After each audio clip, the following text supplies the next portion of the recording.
Assalamualaikum warahmatullahi wabarakatuh. Halo semuanya, selamat datang kembali. Pada video kali ini, saya akan mendemonstrasikan sebuah sistem yang cukup kompleks, yaitu Distributed Synchronization System. Sistem ini dirancang untuk menangani sinkronisasi data antar banyak node dalam lingkungan terdistribusi, dengan tetap menjaga konsistensi, keandalan, dan performa. Dalam sistem modern, data tidak lagi berada di satu server saja, melainkan tersebar di banyak node. Hal ini menimbulkan beberapa tantangan utama. Bagaimana menjaga data tetap konsisten? Bagaimana menghindari race condition? Bagaimana sistem tetap berjalan saat terjadi node failure? Dan bagaimana menjaga performa tetap optimal? Masalah-masalah ini menjadi dasar dari pengembangan sistem yang akan kita lihat hari ini.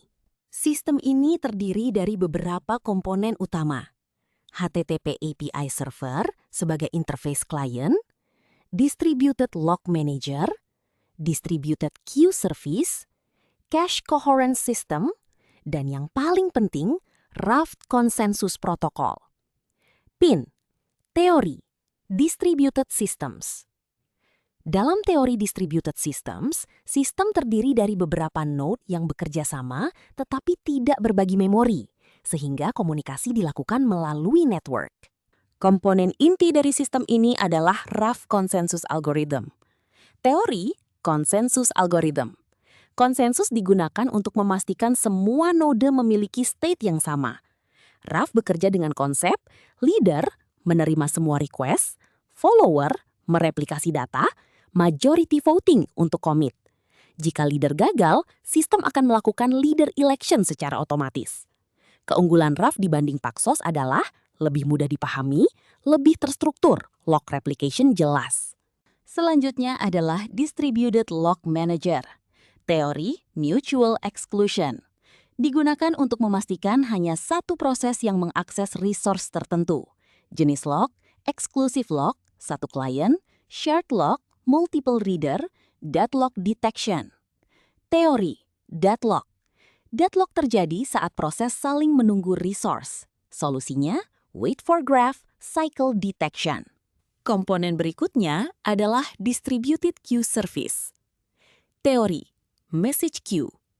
Digunakan untuk komunikasi asynchronous antar service. Sistem ini menggunakan consistent hashing. Teori consistent hashing.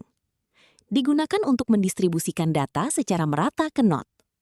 Keunggulan, minim redistribusi saat node bertambah, load balancing otomatis. Terakhir, sistem menggunakan MOISE Cache Coherence Protocol. Teori cache coherence. Menjaga agar cache antar node tetap konsisten.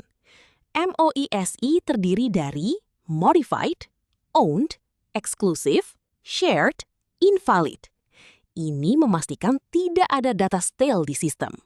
Terakhir, sistem menggunakan MOISE Cache Coherence Protocol. Teori cache coherence.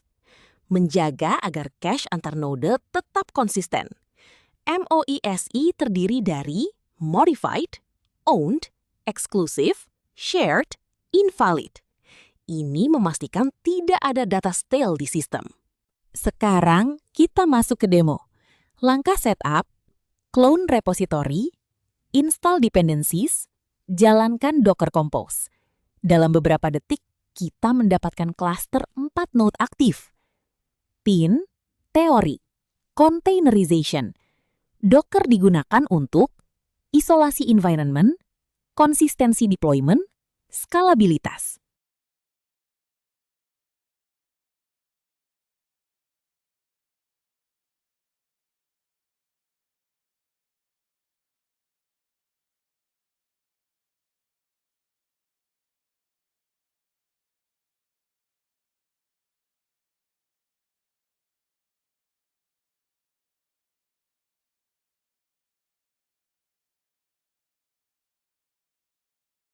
Sistem diuji melalui beberapa skenario.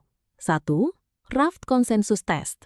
Leader Election, Log Replication, Commit Validation. 2. Log Manager Test. Concurrent Access, Deadlock Handling. 3. Queue Test. Message Distribution, Consumer Processing. 4. Cache Test. State Transition MOASI, Cache Invalidation.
Membahas tantangan utama yang kita hadapi dalam membangun sistem terdistribusi ini. Ada 4 isu kunci yang harus kita atasi.